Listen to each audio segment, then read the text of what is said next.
So hello everyone. I haven't been around doing too many videos of late. It's been a rather busy time, and I think some of it has been I wasn't sure what would be the best topic to talk about. So much going on. But I've had recently a lot of people contact me.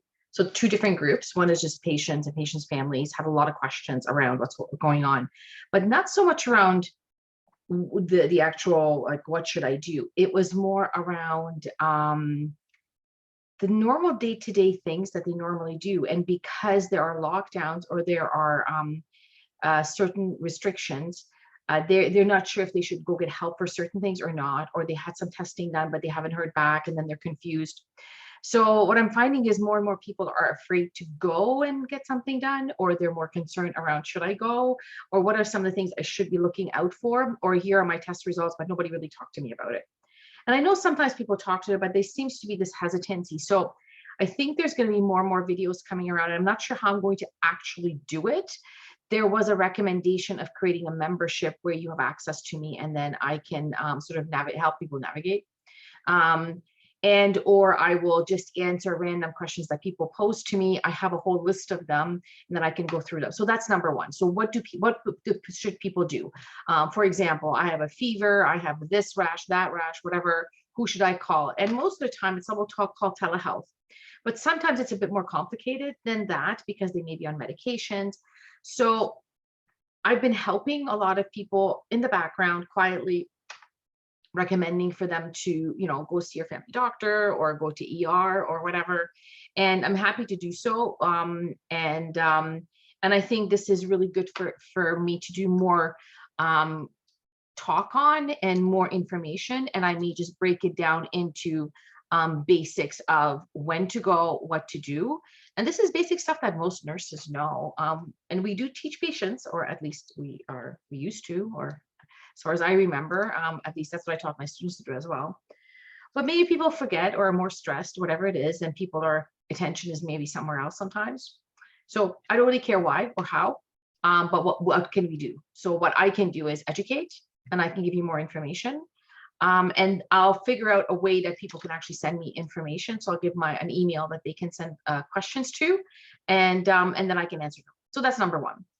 The other thing that really I've had a lot of issue with this week, and it's really hard for me. I've been nursing for 31 years. It has changed a lot. The basics are the same, but how the basics are applied is different. And not only has it changed, but people's perception of what it is has changed as well. And it runs the gamut. The other issue with nursing, and this is a really big one, is the international component of nursing is not the same everywhere. Nursing education is not the same. And the scope of practice, actually what we do, is not the same. They're all different. And some countries, nursing is basically equivalent here in Canada to a personal support worker. That's all they do is basic hands-on stuff, but they don't really do any sort of in-depth. They may do more tasks, but it's the physicians that do all the other aspects.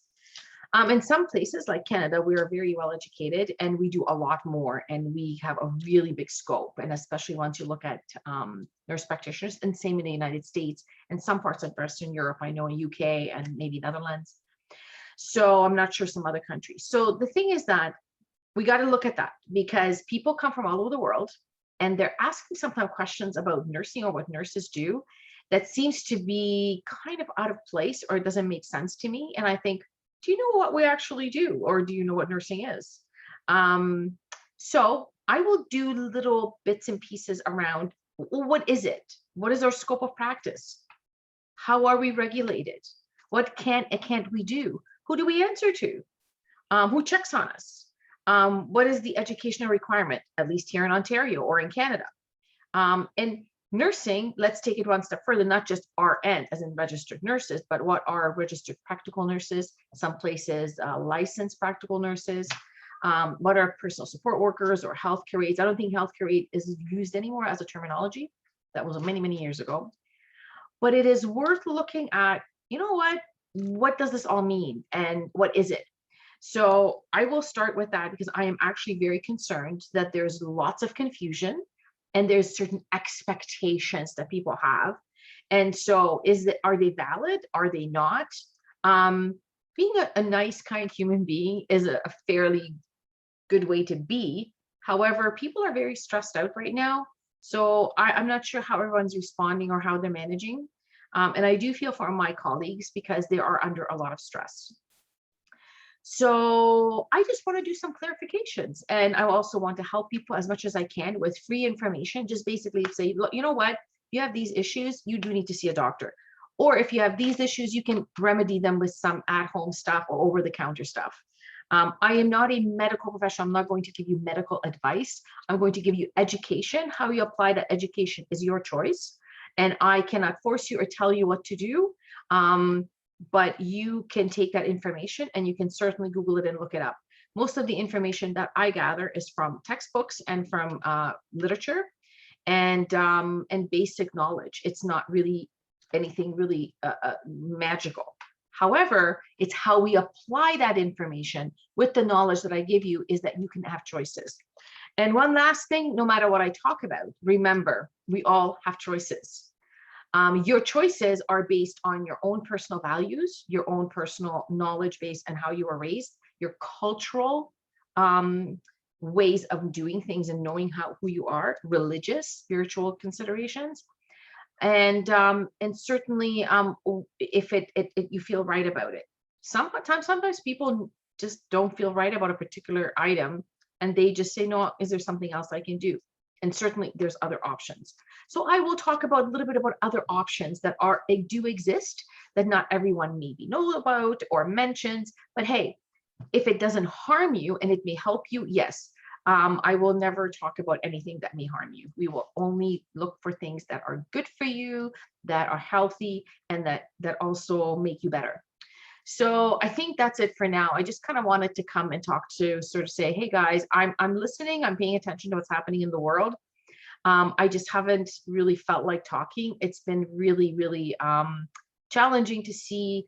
It's hard to know. And I've had some deaths in that close to me that really brought things home that, hey, you know what, we need to talk about these things and get more serious around prevention, healthy eating and diet, exercise, and that kind of stuff. Because I think a lot of people also forget that you can do a lot of preventative things around everyday things that may help you.